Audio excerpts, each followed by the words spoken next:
Hello, this is Robin Clark. My friends call me Charlie, and this is another episode of Something to Talk About.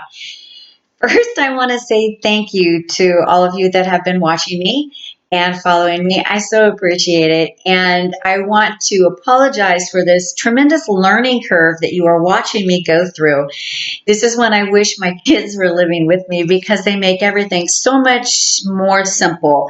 So this learning curve into all these modalities of social media and how they are all connected has been a little overwhelming, but I'm getting a little bit better. And thank you once again. Today, what I want to talk about is the music industry. And there's a few things that I don't think you know about it that's going to blow your mind. So a lot of you might be saying, don't take my music away. Don't tell me anything about my music. It's the only place that I get stress relief, and I do not need that taken away from me too. I'm not going to take that away from you, but I'm going to teach you something. And at the end of this video, with only one push of a button, I'm going to make your life and your music even better.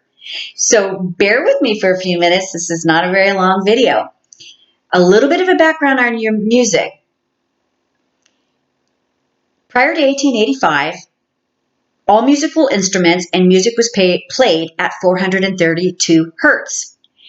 In 1885, the Italians decided, if they change up the hertz just a little bit to 440 hertz and calibrated their instruments and played their music at 440 hertz, it created a little bit of an agitation in people.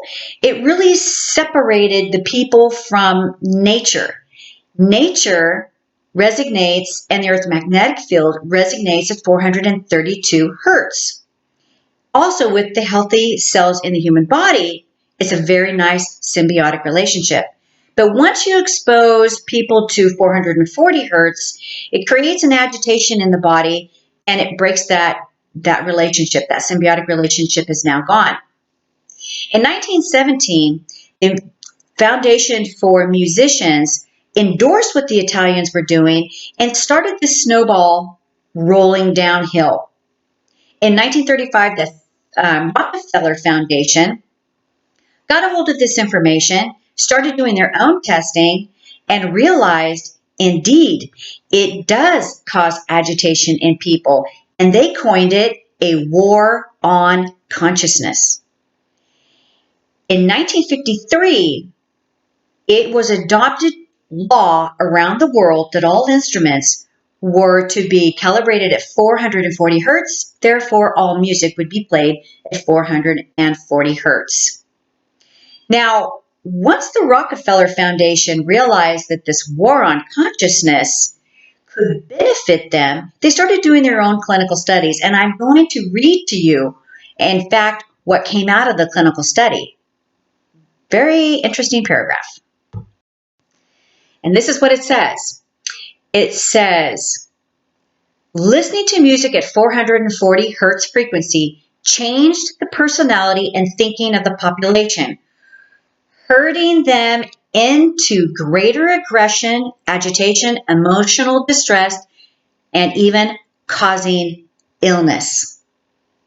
So they knew that playing instruments and music, the one thing that the human condition in all of time has turned to is music.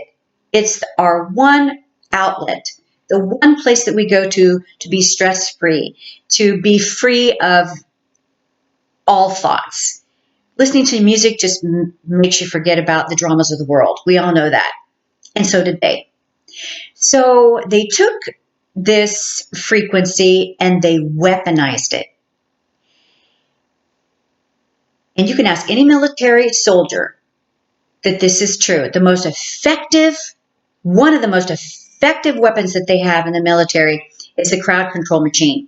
You take a very large, aggressive crowd. We've been seeing marches around the world. I mean, it started in Egypt, and it's just been slowly taking over so many countries and so many cities. So many crowds are getting together, and they're marching against the establishment. No matter how aggressive this crowd is, When you bring a large group of people together, what you're doing is you're creating a consciousness, a large consciousness of people all thinking the same way, acting the same way, and hoping to achieve the same benefit by them marching against the establishment. You know what I mean? So what the military has done is they took this frequency and they weaponized it, and they turned it into a crowd control machine. What they do is they know the frequency, the nemesis frequency, to this crowd of people, this consciousness that is being created, this energy that's being created in abundance, and they turn on the machine to the nemesis frequency, and they bombard the crowd with it. It causes the crowd to either fall to their knees or run away, scatter like little mice, and just bringing an end to the march, into the aggressiveness, into being against the establishment. They'll show us, they'll just turn this machine on. So why is this important when it comes to our music? Let's back up just a few minutes. Back up in time to 1920.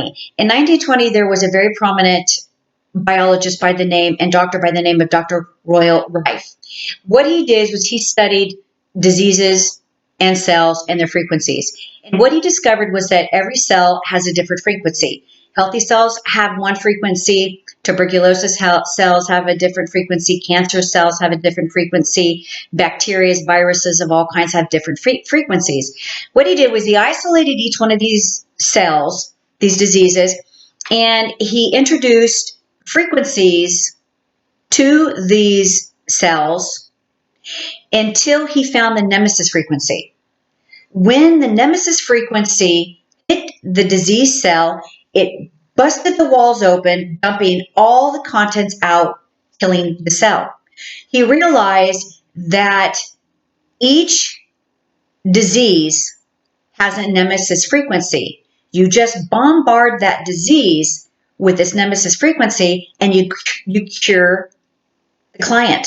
And that's exactly what he did. He invited many sick people to sit in a room, just eat their lunch, read a book, take a nap. Many of these frequencies we can't even hear. And he had them sit in a room with this frequency. Sometimes it took one application, sometimes it took 5 or 6 applications, but when he was done, the patient left disease-free, no medications, no treatments, no clinical studies, nothing, just being bombarded with this nemesis frequency. He took all of his data in his clinical studies, he took it to the medical establishment. The medical establishment then gave it to the government. The government then paid a nice little visit to Mr. Rife and confiscated all of his material and all of his frequency machines, deemed him a quack, and ruined his life. These frequency machines are still being made to this day, and they're used in other countries successfully. They are illegally in the United States, and they are illegal to purchase and even bring into the United States. So back to your music. We know that 440 hertz creates an agitation inside of the body.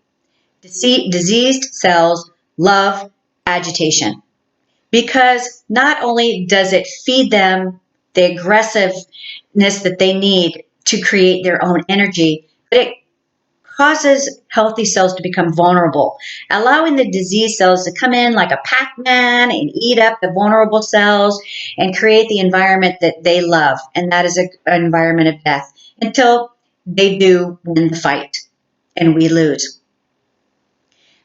But what's very interesting, now let's get back to the benefit of the music. When we have so much stress going on in our lives, whether it's through our work, drama of our friends, drama of our children, politics, news, religion, social media, we have so much stress in our life, and we turn to our music, which now is creating more of an internal environment of distress and agitation as well. But what I'm asking you to do to help frequencies work with you and create health within your body is on all music platforms, go to search, look up healing frequencies. There are artists around the world now that are finally moving their music into more of the healing frequencies. It doesn't really sound that much different. You can find all kinds of albums and songs that are played at 111 hertz, 528 hertz, 432 hertz, and many more healing frequencies. Just look up in your search under your music modality healing frequencies. And each of the songs and each of the frequencies, it'll tell you what that frequency, how you will benefit from that frequency. Whichever one resonates with you, play that in the background while you are making dinner. You can even play it in the background while you sleep. Maybe play it in the background even when you are watching TV. You play it at work. Play it in the background at parties. You're going to watch your atmosphere and the people around you just kind of calm down. You're going to see a whole different side of people. When we are in the frequency that creates a symbiotic relationship between nature, the earth's vibration, and us, we benefit by that in such a way that it does not take too long to recognize it. So be good to yourself a few hours each day. Even if you have animals that are stressed out, play that music for them when you leave. I know I had an animal that had separation anxiety and tore everything up when I left. So even playing that music for your animals while you're gone allows them to have a little peace and quiet in their system. So feed your healthy cells. Change your environment. Change your life. Something to talk about. Charlie out.